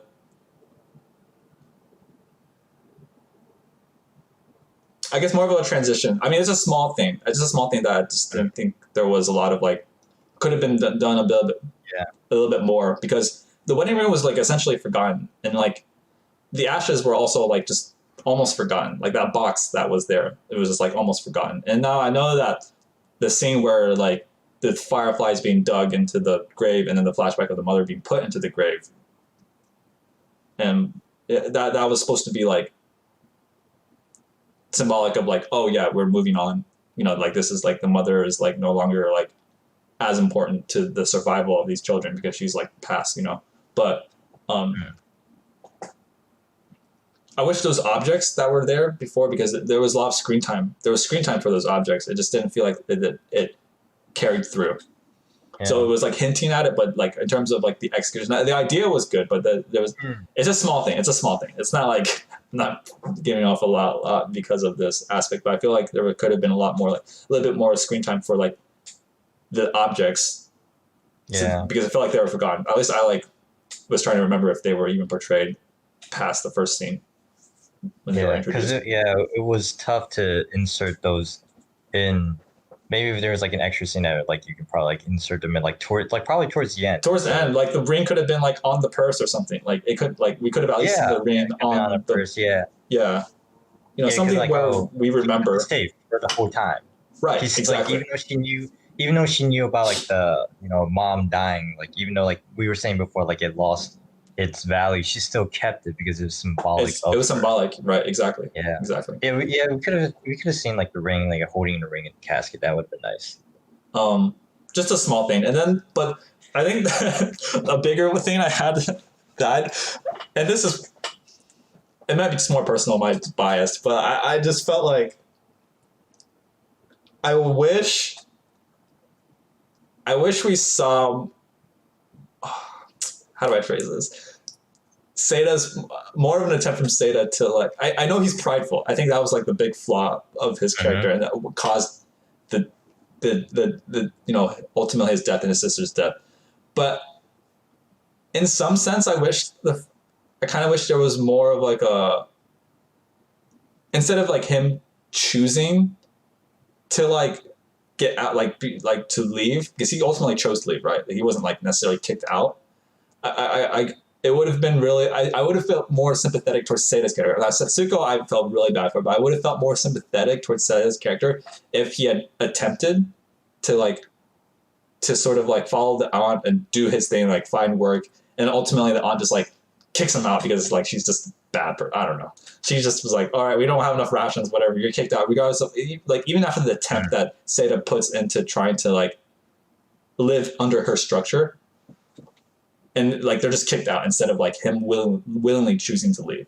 I think that would have made me feel a lot more for his character, because I just remember when he chose to leave, I was like, dude, you gotta be kidding me. You can't take care of your sister. It's going to fine in the beginning, but in the long run, like there's no way you're going to be able to like survive. I just felt, maybe the film did a good job of like making me care for these characters, because I just felt like this is such a stupid decision. He's a kid. I don't understand that. Like he's not like thinking long term per se. But like, I just wish that I would have felt a lot more sympathetic toward his character, at least if there was an attempt to try. If there was like, if instead of him willingly leaving, he got kicked out. Even after even if he tried his best to like conform to what the aunt wanted or whatever. So to me, I thought that was like the film, the end, like the progression of the film in terms of like how it unfolded and the ending and all that. I think that was done beautifully. I think that was done perfectly fine. It's just that scene, that midway scene when he willingly chose to leave. I have a lot of issue with that. It's mainly because freaking like when Setsuko died, I was like, Jesus, in some sense it could have been like prevented. Like maybe it may not have been prevented, but at least like the journey to that point would have been like it just like I would have felt a lot more sympathetic towards Seita if like he had not willingly chosen to leave. And I think like this film is all about journey, right? And I just feel like that decision was like. It's such a poor judgment decision. If I had to change it, I would have made it more of like he tried to do what the aunt wanted him to do, and then he went to go off to find work, try to balance spending time with his sister and going out to work, and then ultimately the aunt was still like kicked them out because she was just like not sympathetic toward their flight. Maybe I would have done it differently instead of having the aunt kick, because I don't think the aunt would have kicked him out, because it's all about like family and like your image, your honor, right? So having her kick it out would still be bad. I think it would still have been to the point where maybe showing him trying or at least tempting to go out there and trying to fit in the structure. But still, after all that, he still faces abuse and he still chooses at that point, I think, to leave. I think it's very pivotal for him to make that decision to leave instead of having his family kick. I don't think it would ever, in this society, the family would ever kick him out. I think it should have been him to decide, you know what, I'm making a stand, and I'm saying I'm leaving. It's not a very smart decision, but I think it's very pivotal that he made that decision to go out on his own. And everything that happened after that, it leads up to him being his fault. And then maybe I agree that like it's pivotal in terms of like maybe that's like part of his character, like that is his flaw. It's his pride. Yeah. But like it's not necessarily like, or it's not necessarily consistent. Like we don't really get a sense that he was prideful, and up until that point, at least I didn't think that he was like. I would disagree on that, because I feel like we this is a guy who's always trying to we see him kind of take care of his family right in the beginning of the movie, right? He says, yes, I'll do this, and he gets a picture of his father. But that's not necessarily symbolic. That's not like, I don't think that's symbolic. I don't think that represents his pride. I just think that he's like cares about his family. Right. So he has a lot of, he cares about his family, right? His pride for his family. And then when his family keeps getting, talked about, and when the aunt keeps, giving all these snide remarks, he can't take it anymore, right? He's just like, you know what, you are dishonoring my family. You are, saying all these things about us. And, he's just, I think it was very pivotal for him to be the one who says, and we see it, right? He can't take it anymore. We kind of want him to stand up for himself. This is the way that he stands up for himself. It's not the smartest decision, but he does stand up for himself. And I think we see that previous in the movie. And I think that's an unfair characterization just to say, yeah, he should be the one to have been kicked out. He should make a different decision that I think would have been uncharacteristic for him to just stay and have the aunt kick him out. And I think that's also uncharacteristic of the society that they're in to expect the aunt to have kicked him out. I think I don't think that's would be a fair depiction in that regard. So I think, yes, I can see why his decision, breaks like a lot, makes people frustrated, right? It got me frustrated as well. But I think it kind of fits to the way that, who he is. And again, I think it might have been better to have him accept responsibility at the end, right? We don't really see him kind of have any regrets. We don't really see him we kind of just see him kind of melancholy, just, sad about what happened. But he doesn't express, or it's not told to us that he regrets what he did, right. What he did. I think that could have been, a bigger cathartic moment, right? Just to say, yes, I should have, stayed. I should have, maybe if there was a spirit, like at the moment when they were about to leave, it could have been like, I don't know, raining or something, and his spirit decides to cry or something, knowing that, like, exactly, like showing that he's remorseful at that moment to some degree. Right, that he was at fault, and he knew that it was them. Because I think it had to be him to make that decision to leave. Because I don't think otherwise the story would not have gone the same way, or it wouldn't have had the same hit of the characterization of what we've seen before in the society that they were in.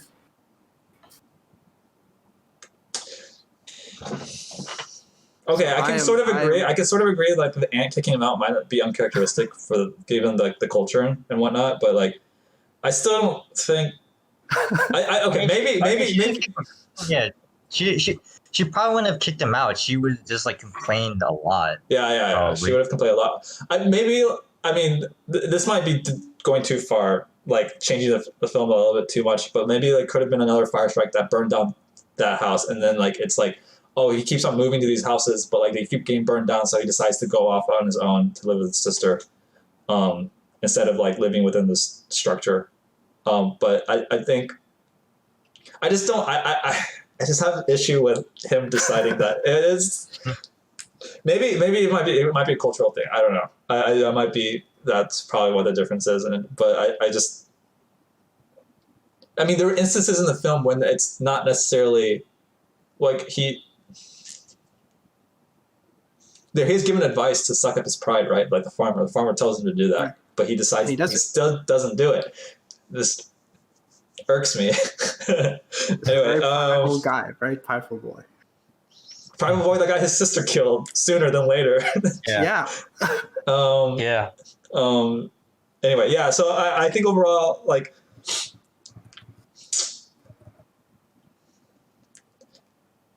those changes I would make. I'd probably give this film like, I don't know, like a 7.5. Yeah, out of 10, because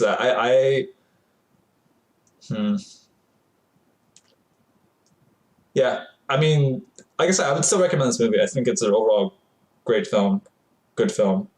It's just that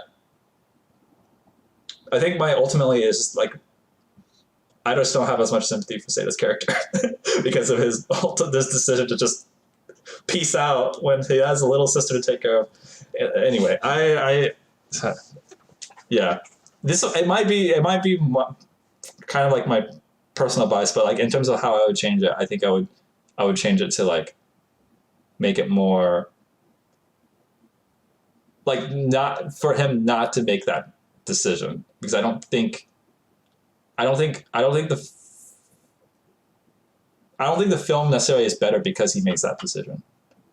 I think a lot of the great aspects of this film come from the sort of how they try to survive in this like wartime environment, and it's not necessarily like, and it's also seeing like how other people try to like his interactions with other civilians and just seeing like this slice of life. And to me, like pride is like, especially when people are trying to survive, is just like pride is such a like on the hierarchy of needs. It's just such a like just throw it away. Throw it away, yeah. Like when it comes to survival, you just it's not like highly prioritized, Yeah. I think it's just like the culture of Japan. Like they have a lot of pride. Yeah, I think. Yeah, they don't show it. They don't show it as often. But I think like it's one of those things. Right. Cultural difference, and I think just a character difference. Right. We just see this guy who just holds on to it and doesn't abandon it. Yeah. At all. Yeah, I'd give it between 7 and 8 range. Maybe an 8. I don't know, 7.5, 8. That. Gotta give me something back.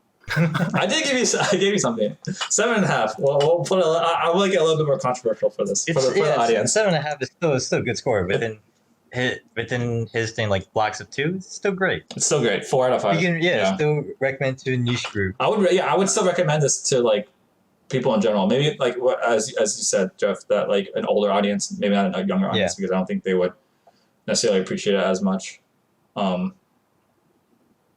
But yeah. So I mean, hot take, I suppose. But yeah, cool. Is there anything else that you guys wanted to talk about, mention this film? Any last thoughts, comments? Oh, I didn't notice something where, was it Setsuko? She was like, oh, shelters make you itchy. So like she was scratching, and then when they went on the beach and she took off her clothes, there was like 2 patches on her back, 2 red patches on her back. I don't know if you guys noticed. I noticed that. And then it was very subtle, and then it became more apparent when the doctor lifted up her back was just like full of like just rashes. Yeah. I don't know if like the rashes are like as a result of malnutrition, or it could have been something else. I mean, they explained it as malnutrition. Yeah. And I don't know if we had any other reason to believe otherwise. I mean, it could have been some kind of skin condition or disease because of something else. But as it was explained in the movie, I think it was just malnutrition. And it would just show like it was kind of throughout the film, right? The society, like they still have no food. Very little food, and she wasn't getting the resources that she needs because of the way that like even when they started going to the wilderness, it was before that, right, where she is not being fed the nutrition that she needed. Right. Yeah. Right. I don't think it was like implied that was anything else, any other disease from the film, because there was no other implication. The only thing that could have implied that it might have been a disease is that there was a scene where she was sewing and she poked her finger, and blood came out, and then she sucked it. That's the only like entry. I think it's just because she's hungry, right? She's like, oh, this is right. But I'm saying in terms of like the only thing that could have been used as like, oh, maybe that wasn't malnutrition, it could have been disease. Is this? Or I would go instead say it might have been mosquitoes, right? Just because there was a lot of times but there was not the mosquito net, right? They kind of comment. But there was no scene. There was no scene of like mosquitoes like biting them or anything like that. Like they never. I mean, it could have. I guess it could have been implied, but yeah. Right, implied, and they show. Yeah, they're now in the wilderness, right? Or they're or they're just away. But I don't think there was. But overall, I don't think there was anything that kind of stated that this is any other disease that she was suffering. I think it was just they kind of went along with it. It was just her suffering through malnutrition, even before, even from the start of the when this whole ordeal kind of happens. Yeah, I think another thing that. Oh, sorry. What were you gonna say? Oh no, I was just agreeing. Okay. Yeah. So like another thing I actually just thought of that I want to mention was there was. Okay, so Seita's character is, he's like a son of a naval officer, right? So he wants to kind of follow in his father's footsteps. It's implied because he like dreams about shooting or whatever. There was like a scene about that. But then there was a scene when there was the airtime raids, and he uses that opportunity to go and loot people's like food and clothing, and he cheers that the airtime raids are happening because this is his good opportunity to like provide for his sister to like almost raid other people's homes so he can get stuff for his sister. I was like, that's also like, I was like, wow. I mean, at that point it's about survival, but I just thought it was a very, well, contrasting with like, oh, these are supposed to be the enemy, right, of the nation. But like, he's cheering it. So I just felt like it was a very like interesting contrast. Yeah, I think it has to do with like his like the self-preservation. Like people had to look out for themselves. Well, in this case, like he's looking out for his sister, where he before he had to do everything he can to provide for his sister, and during this time where people are suffering,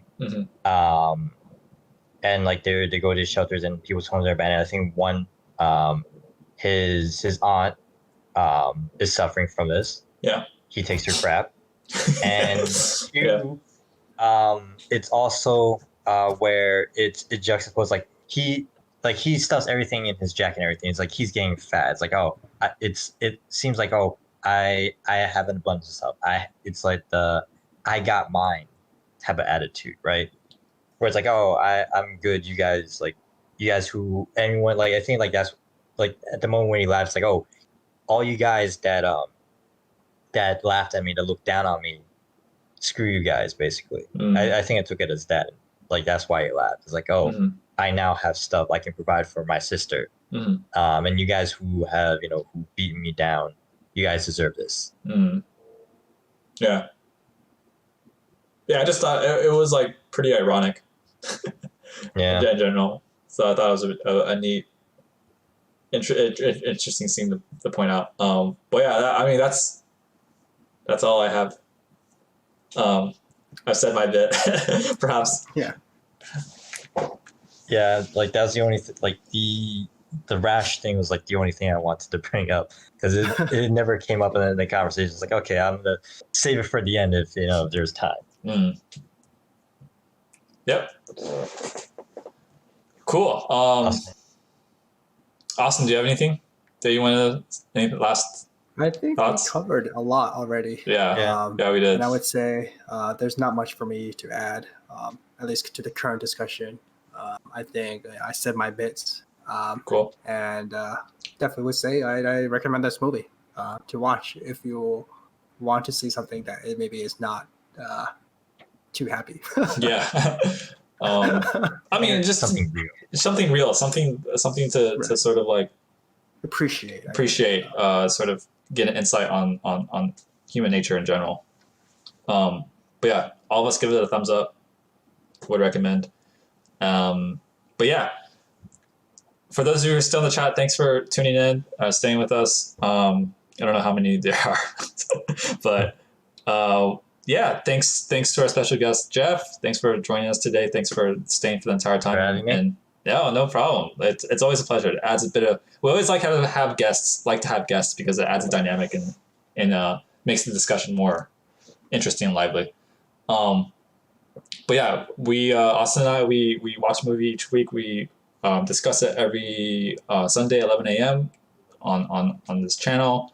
For those of you who want to see playbacks, there of course you can see it in the VODs and Twitch, but you can also see it in our YouTube channel, which I linked in the stream chat. And also for those of you who are interested in seeing what the next film is about, Austin and I will discuss it post stream. But I think maybe in the future we might say it during the stream, so that way those of you who are watching it can like look forward to it. But I do update the schedule after the stream. So if you want to check out which film we're watching next, you can check out the schedule in the Twitch channel. But yeah, that's about it. I hope everyone who watches this enjoys the stream and has a great rest of the day whenever you watch it. But cool.